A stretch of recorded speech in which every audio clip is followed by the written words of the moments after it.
laps to go. That's obviously not the case right now. Still 4 remaining, but Bodine trying to make his move to the outside, and we have trouble on the back straightaway. Problems for the 14 and the 5. Now they all bottle up behind them. The 16's into the wall. Hornaday, your championship leader, is into the wall. A lot of damage on the back stretch. Oh, and Max Pappas gets into the 5 of Mike Skinner as they're slowing down the back stretch. Wow. Johnny Sauter was trying to get back in line in the middle. There was some contact made. What happened off turn 2 was Bodine got a bump draft off of turn 2 that shot him wide off the turn. And then when he tried to get everything, that bunched them all up. And then everybody started scrambling for positions after that. A lot of damage to that Geico Toyota, as well as the Copart Chevrolet of our point leader, Ron Hornaday. Guys, I would expect they're going to have to red flag this, because we're so close to the end of this race, and there's a lot of debris that's going to have to be cleaned up. They want to finish under a green flag condition. Yeah, Eric Almirola is hoping they red flag it because he's got some gas fuel issues he's concerned with. Look at the way this truck's bent. Yeah, the Mobile, Alabama native of Rick Crawford with a lot of damage to that truck. We see Ricky Carmichael on pit road. They're doing a tire change for him. That crash started with, I think, a bad buck draft into the back of Todd Bodine off 2. Timothy Peters in the 17. That's strutmaster.com. Toyota Tundra on pit road. Ray Dunlap, what about our point leader? Well, they know that the right front is not moving on that Copart Chevrolet, but they think that it may be just body damage that's holding that wheel. So they've got to get that cleared out and find out whether or not there's damage to the actual suspension or whether it's just the body on the wheel. They're going to try to figure that out and see if Hornaday can continue. Lots and lots of damage for Mike Skinner. I think his day is going to be over, guys. Yeah, Mike already had some damage, and then Max Pappas came along and really drilled the 5 truck to further damage. You see Max moving around in the truck right there when the net's down. A lot of work being done to Skinner's truck, but it might not be enough, at least enough time. Mike Skinner coming in 3rd in the point standings behind Matt Craft. And what's going on with the 33 team, Ray? Well, they just Danny Stockman, the truck chief, just came on and said the right front suspension is absolutely junk. He said the spindle won't turn at all, so it appears the Copart Chevrolet will be done. They may go behind the wall to try to work on it, but it appears that it's not going to roll at all, and by the time they could get that replaced, this race will be over. There are 24 trucks that were running on the racetrack. Now, Ron Hornaday is on pit road, and that truck is bad.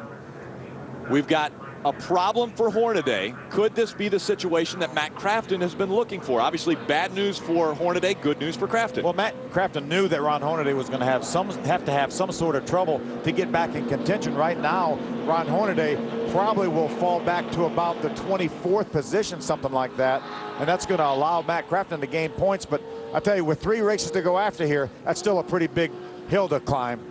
Max Crafton. Darn, it's knocked a good chunk out of it. Now it's reasonable to think maybe you could catch him. This is our problem. Watch right of your screen. Johnny Sauter in the 13 gets into the quarter panel of Mike Skinner. Look at Crafton slide by barely on the outside. Colin Brown barely through the hole. Ooh, look at Rick Crawford's rear end lift up off the ground. Ricky Carmichael takes a spin. A little bit of damage on that truck. Timothy Peters involved. Timothy Peters, our winner from last week, crashed this week. So look at him coming straight at you down the backstretch. It looked like the 30 of Todd Bodine and Skinner washed up to the high side, and they wanted to get back over there to the inside. And when Skinner went to the inside, what? Max Pappas just running into the side of that 5 truck. There's another, you can see right there, Johnny Sauter got bumped around. Then he got into the 5 of Mike Skinner. Mike got into the 14 of Rick Crawford. Chad McCumbee comes along, he's involved. Brian Scott, there's the 16 truck, the 33 of Hornaday. Looks like James Busher, very little damage. And then here comes Max along. Here's real time. Most of these crashes happen on the straightaway, it seems, Phil. And it's amazing. You wouldn't think that would happen, but it does. People are scrambling to try to get back in line. It looked like Skinner was trying to get over toward that bottom line. And Sauter was determined to stay in that hole. Ron Horday's Copart Chevrolet right there, along with him. In Johnny Sauter's defense, we're talking 2 or 3 laps to go. He backs off the gas right there. you know, obviously, watch. See Skinner, he's on the outside. He was trying to pull back over in line behind Todd, and Johnny had tried to close that hole up, tried to take that hole from him.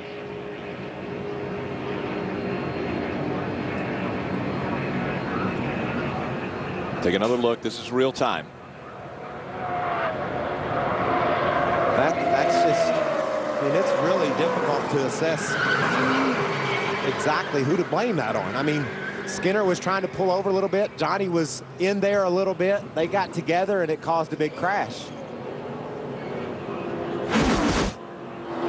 Hey, his wheel's turning. It wasn't earlier. That's good. That's a good sign. 33 looks like he'll be coming back out onto the racetrack again. The final 5 laps winding down as they're working on that 13. Let's go trackside to Adam Alexander. And one of the good parts of this accident, everyone appears to be okay. One of those, Rick Crawford, you were able to drive your truck back around. We've seen a number of replays. What did you see? Well, it was just rolling. I didn't see anything, Adam. I was in line on the bottom as far down as the yellow line that I could go. I finally found out what the big one is in Taladega and not cause it. So it must have happened beside me or something. And I seen him get squirrely, but I was as low as I could go. And there wasn't much to it. The Durastar International Trucking Engine, Ford F-150, the 5 got into the right rear corner there, turned me to the right. So that's the way it goes, but there was some good hard racing out there. I know the fans was entertained today on speed, and I'm just glad to be part of it. I'm glad you're okay, Rick.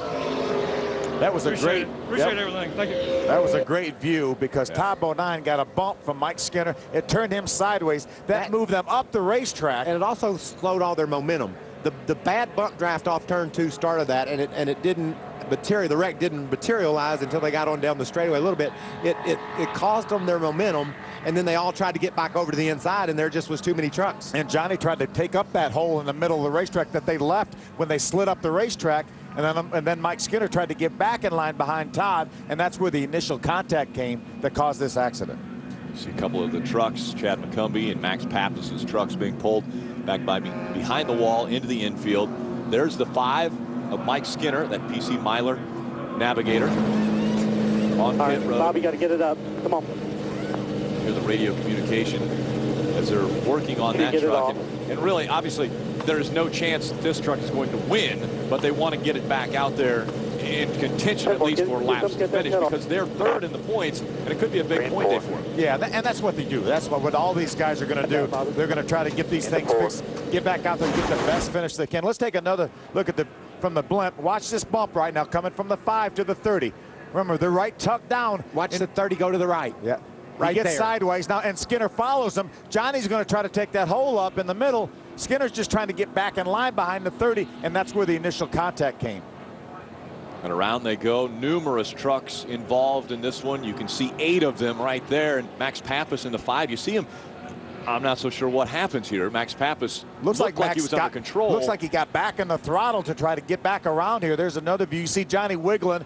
Then he hits the 5 truck. That turns the 5 into the 14 of Rick Crawford. A couple guys do a nice job. Watch that white truck right behind Johnny Sauter. Stacy Compton and the 25 of Terry Cook, who do a great job getting through this accident without any contact. Yeah, Colin Brown also a spectacular job in the 6 truck making it by. You can see that started it right there. And then it doesn't happen until seconds later. Well, Colin Brown, you're right. He did a nice job avoiding an incident. He moved even higher. He was already up against the wall. Here's Rick Crawford. Here's what he felt. Listen in. And just think about Rick Crawford, guys. Wide open, going straight down the straightaway. Against the yellow line. Minding his own business. All of a sudden, he's almost upside down. A wild ride for Crawford. Watch this look right here. Here comes the bump. That's the bump that's going to turn Todd sideways. He moves up, Skinner moves up, then Skinner tries to move back down, and Johnny has already stuck his nose in there. They make the contact. And watch Max, he's spinning at the beginning of the wreck, and it looked like he's going to get lucky and get through it. See Skinner riding along backwards on the racetrack. Here comes Max. And right into the left rear of that 5 of Mike Skinner.